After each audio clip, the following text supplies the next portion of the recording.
स्वागत है आपका एमपी न्यूज़ पर। और आज एमपी न्यूज़ के स्टूडियो में हमारे साथ मौजूद है एक बहुत ही खास मेहमान, मध्य प्रदेश के जाने माने कवि जितेंद्र राज जी इस वक्त हमारे साथ मौजूद हैं। जितेंद्र जी, बहुत बहुत स्वागत आपका एमपी न्यूज़ पर। धन्यवाद मैम। फिलहाल जो एक मौका है, देशभक्ति का मौका है, खुशी का मौका है, एक राष्ट्रीय पर्व, राष्ट्रीय त्योहार हम मनाने जा रहे हैं।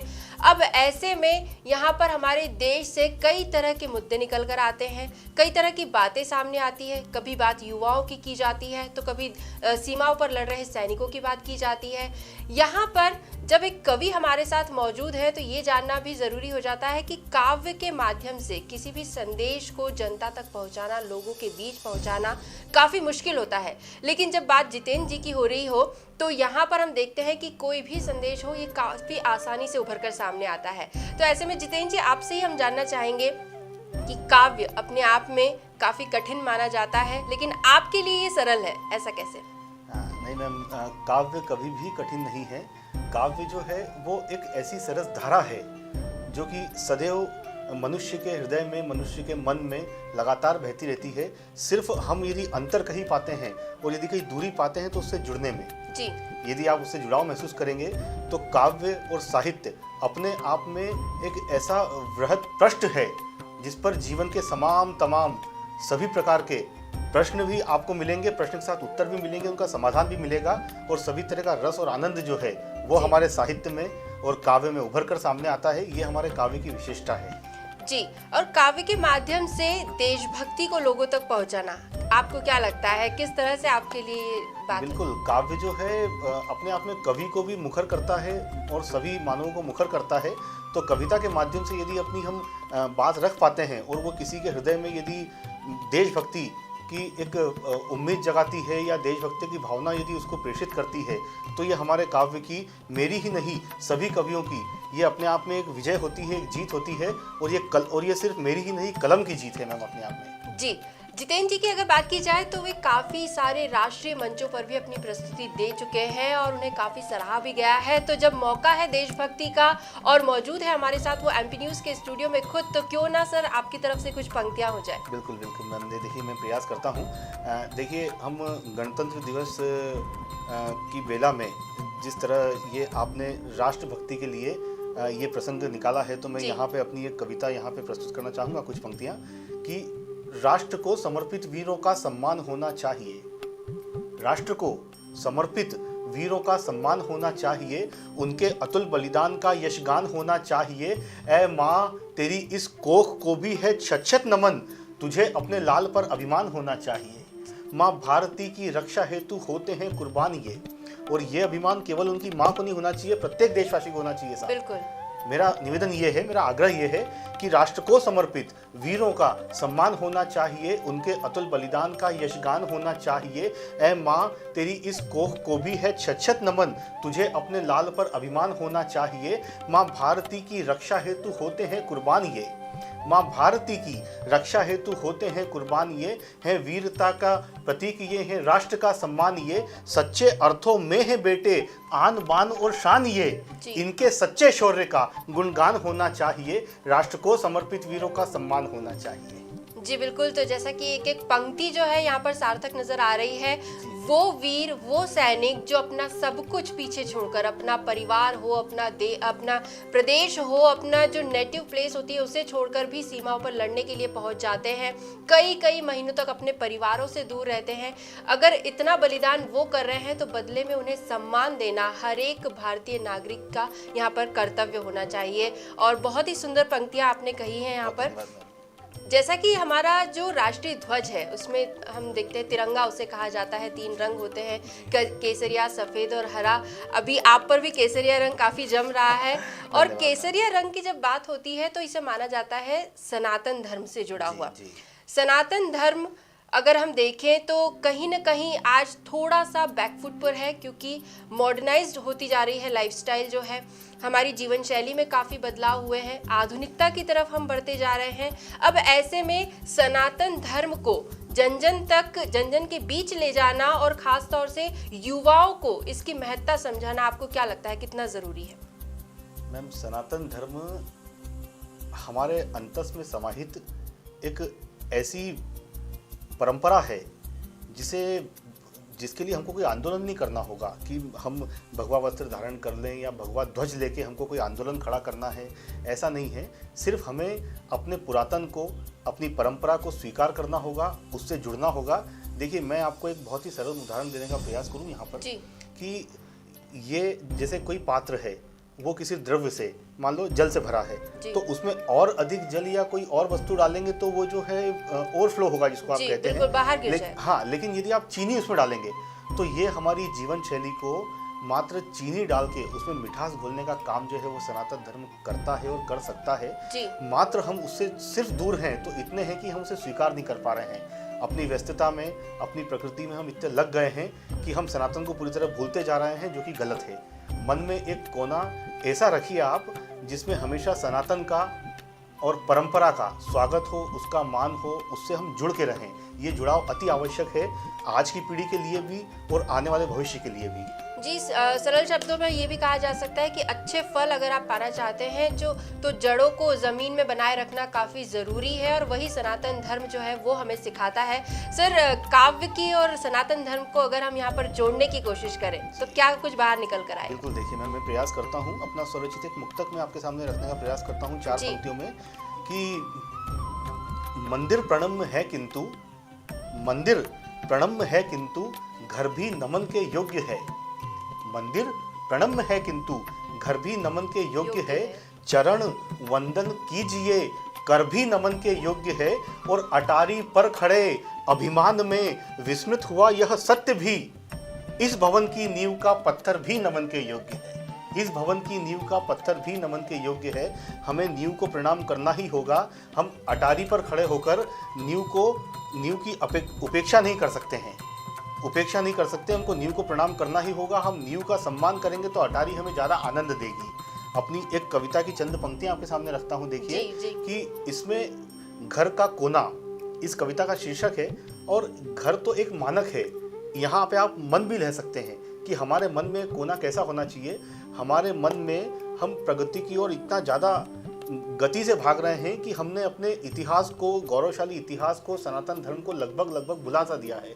तो सिर्फ निवेदन ये है कि बहुत ज़्यादा कोई आमूलचूल परिवर्तन की आवश्यकता नहीं है। उसमें एक कोना ऐसा रखिए जहाँ पे उस सनातन की, उस धर्म की, उस परंपरा की, उस इतिहास की मिट्टी महकती हो जी। उस मिट्टी की महक अति आवश्यक के साथ। तो उस कोने को आप, मैं देखिए, कुरेदने की कोशिश करता हूँ कि घर में एक कोना ऐसा रखिए, घर में, मन में, घर में एक कोना ऐसा रखिए जहाँ पे जीवन बसता हो, कर्तव्यों के बोझ से परे जहाँ पे बचपन हंसता हो। घर में एक कोना ऐसा रखिए जहाँ पे जीवन बसता हो, कर्तव्यों के बोझ से परे जहाँ पे बचपन हंसता हो जैसे कि महकी कोई फुलवारी। बचपन हंसता हो जैसे कि महकी कोई फुलवारी। बचपन हंसता हो जैसे कि पावन तुलसी की क्यारी। बचपन हंसता हो जैसे असीम अनंत आनंद लिए। बचपन हंसता हो जैसे कि कोई भ्रमर मकरंद लिए। बचपन हंसता हो जैसे कि मित्र सखा संग बैठे हों। बचपन हंसता हो जैसे कि कृष्ण सुदामा बैठे हों। बचपन हंसता हो जैसे कि माँ का प्यारा आलिंगन। बचपन हंसता हो जैसे कि पिता की गल बहियां चुम्बन। बचपन हंसता हो जैसे कि कोई लक्ष्य अब शेष नहीं। बचपन हंसता हो जैसे कि इससे अधिक कुछ विशेष नहीं। इतने सुंदर क्षणों को जीकर बचपन जहां संवरता हो, घर में एक कोना ऐसा रखिए जहां पे जीवन बसता हो, जहां पे जीवन बसता हो। काफी सुंदर तो मैम, ये कोना अति आवश्यक है। यदि सनातन को आप समझना चाहते हैं, हमारे गौरवशाली इतिहास को यदि आप समझना चाहते हैं, उसका मान रखना चाहते हैं, तो सबसे पहले आवश्यकता है उससे जुड़ाव की। ये कोना अति आवश्यक है। मन में इस कोने को जीवंत कीजिए। मन में सनातन की, इतिहास की और इस गौरवशाली परंपरा की मिट्टी को महकने दीजिए जी। तो काफ़ी सुंदर पंक्तियों के साथ एक आसान से शब्दों में हम कह सकते हैं कि एक बहुत बड़ा संदेश यहाँ पर हमारे लिए है कि मन में एक कोने को गुलजार रखना बहुत ज़रूरी है। आप जितनी ही आसमान की ऊंचाइयों को छू लें, आपके पैर ज़मीन पर होना चाहिए, तभी आप अपनी जड़ों से जुड़े रहेंगे, अपने धर्म से, अपने सनातन धर्म से जुड़े रहेंगे। यहाँ पर जैसे कि देशभक्ति का फिलहाल माहौल है, तो जैसे कि संविधान जब लागू हुआ था उसे एक अलग इंटेंशन के साथ लागू किया गया था, लेकिन आज के परिप्रेक्ष्य में जब हम देखते हैं तो उसे मोड़ तोड़ कर पेश किया जाता है। बात हम करें फ्रीडम ऑफ स्पीच की, फ्रीडम ऑफ एक्सप्रेशन की, तो लोग आज उसे कई तरह से उसका दुरुपयोग हो रहा है। आपको क्या लगता है ये बात कहाँ तक ठीक है? मैम, दुरुपयोग तो लगातार हो रहा है, और दुरुपयोग होने का एक कारण ये है कि स्वयं की निजी स्वार्थ की जो लोलुपता है, इस स्वार्थ के कारण मानव मात्र जो है वो लगातार सिर्फ अपने स्वार्थ की पूर्ति हेतु सभी नियमों का खंडन करते हुए और मात्र प्रगति करना चाह रहा है। और यहाँ पे मेरी पिछली पंक्तियाँ फिर मैं यहाँ दोहराना चाहूँगा कि आपको मिट्टी से जुड़कर रहना ही होगा, अपने आदर्शों को स्वीकार करना ही होगा। यहाँ पर किसी की प्रगति पर कोई भी बाधा या बाधक बनने का संदेश नहीं है। निवेदन सिर्फ इतना है कि आप जो है सभी को समान रूप से अधिकार दें और सभी को समानता के दृष्टिकोण से देखें, तो ही यहाँ पर एक सुंदर माहौल की रचना की जा सकती है और इन सभी सपनों को पूरा किया जा सकता है। जी जितेंद्र जी, कहा जाता है कि देश का भविष्य जो होता है वो देश के युवा ही तय करते हैं जी। तो देश के युवाओं को लेकर आपकी फिलहाल क्या सोच है कि क्या वे इस लायक हैं कि वो देश को एक सुनहरा भविष्य दे पाएंगे, या फिर कहीं भटके हुए से हैं और उन्हें यहाँ पर एक गाइडेंस की जरूरत है? बिल्कुल है, गाइडेंस की ज़रूरत तो देखिए है ही। और यहाँ पे फिर मैं कविता के माध्यम से 4 पंक्तियाँ हमारे राष्ट्र कवि और जन कवि रामधारी सिंह दिनकर जी की मुझे पंक्तियाँ यहाँ पे याद आती हैं। देखिए कि तेजस्वी सम्मान खोजते नहीं गोत्र बतला के। बहुत दुख की बात है कि आज भी हमारे यहाँ जातिवाद का दंश जो है वो युवा पीढ़ी को और अनेक अनेक क्षेत्रों में जातिवाद का दंश जो है वो आज भी डस रहा है हमारे समाज को। तो मैं इस विषय पर कहना चाहूँगा कि रामधारी सिंह दिनकर जी की मुझे 4 पंक्तियाँ यहाँ पे याद आती हैं कि तेजस्वी सम्मान खोजते नहीं गोत्र बतला के, पाते हैं जग में प्रशस्ति अपना कर्तव्य दिखला के, हीन मूल की देख जग गलत कहे या ठीक, वीर खींचकर ही रहते हैं इतिहासों में लीक, वीर खींचकर ही रहते हैं इतिहासों में लीक। तो देखिए जो प्रतिभाशाली है उन्हें अवसर मिलना चाहिए। जातिवाद का पूर्णतः हमें इस पर ना ही सिर्फ ये विचारणीय बिंदु है, किंतु हमें इसके निवारण के लिए सतत चिंतनशील होना होगा। और इन सभी के मूल में फिर निवेदन करूंगा कि हमें हमारी परंपरा से, सनातन से, इतिहास से जुड़ना ही होगा। तो आप एक सार्थक सोच के साथ इस समाज का पुनर्निर्माण कर सकते हैं। जी, और देश का जो भविष्य है, जैसा कि मैंने कहा युवा, उन युवाओं को क्या संदेश देना चाहेंगे आप? युवाओं के लिए संदेश ये है, देखिए मुझे यहाँ पर मेरे एक मित्र कवि हैं जो कि बीना के रहने वाले हैं जी। मैं काव्य रस के साथ माँ शारदे के इस आशीर्वाद को जीने का प्रयास कर रहा हूँ। इसलिए मैं आपके जो भी आप प्रश्न कर रही हैं प्रयास करूँगा कि मैं कविता के माध्यम से ही उसका उत्तर दे पाऊँ। देखिए कि एक मध्य प्रदेश बीना के रहने वाले मेरे एक मित्र कवि हैं, तो देव शर्मा जी, उनकी यहाँ पे मुझे पंक्तियाँ याद आती हैं कि कौन सा लिबास किस पर अच्छा लगा। देखिए आप, कौन सा लिबास किस पर अच्छा लगा, जो जिसके लायक था उस पर अच्छा लगा, और एक तुम हो कि जिसे जीना नहीं आया, और एक सैनिक है जिसे मरकर अच्छा लगा। एक सैनिक है जिसे मरकर अच्छा लगा। तो ये अच्छा लगने की जो भावना है, ये जो सकारात्मकता का माहौल है, ये आप निश्चित मानिए युवा पीढ़ी के अलावा हमें हमारे बुजुर्गों का सदैव सम्मान करना होगा। युवा पीढ़ी उनको वे प्रणम्य हैं, उनको प्रणाम करें, उनके साथ समय बिताए। तो मैं एक और आपके मन को यहाँ पे थोड़ा सा इंगित करूंगा, आपके मन पे थोड़ा सा दस्तक दूंगा, और आपके इस चैनल के माध्यम से पूरे देश में ये निवेदन करना चाहूँगा, हम अपने बुजुर्गों से जुड़कर रहें, अपनी परंपरा से जुड़कर रहें। तो क्षमा कीजिएगा, कटु सत्य है, किंतु 35 टुकड़े वाली घटना नहीं होगी साहब फिर। बिल्कुल।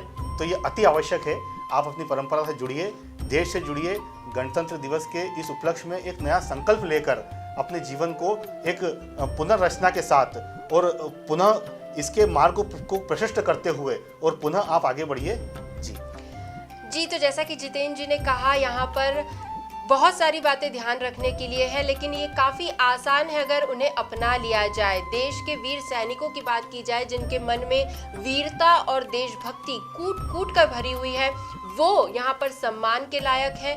उनका परिवार जो है उनकी तरफ भी हमारे कई कर्तव्य बनते हैं। इसके बाद ये भी ज़रूरी है कि हम अपनी जड़ों से जुड़े रहें, सनातन धर्म से जुड़े रहें, अपनी परंपराओं को कायम रखें। देश के युवा ही नहीं, देश के जो बच्चे हैं उनमें भी ये समझ को विकसित करें, तो कहीं ना कहीं हम अपने देश को एक सुनहरा भविष्य दे सकते हैं। जितेंद्र जी, बहुत बहुत धन्यवाद आपका, जिस तरह से अपनी बातें आपने जनता के सामने रखी है। हमें उम्मीद है कि जितने भी युवा हैं वो आपसे ज़रूर प्रेरित होंगे। हम सभी कोशिश करेंगे कि जो संदेश आपने देने की कोशिश की है हम उसे आत्मसात कर सकें। तो एमपी न्यूज़ के इस खास पेशकश में फिलहाल इतना ही। जितेंद्र राज जी जो इस वक्त हमारे साथ मौजूद है, अब उनसे विदा लेंगे। जितेंद्र जी, धन्यवाद आपका। धन्यवाद। एमपी न्यूज़ में फिलहाल इतना ही। अन्य खबरों को जानने के लिए आप बने रहिए हमारे साथ, देखते रहिए एमपी न्यूज़। धन्यवाद। एमपी की नब्ज, एमपी का हाल, मध्य प्रदेश की हर खबर एमपी न्यूज़ टीवी के साथ। लगातार खबरों के लिए सब्सक्राइब करें हमारा YouTube channel MP news TV. Latest updates के लिए बेल आइकन दबाना जरा भी न भूलें।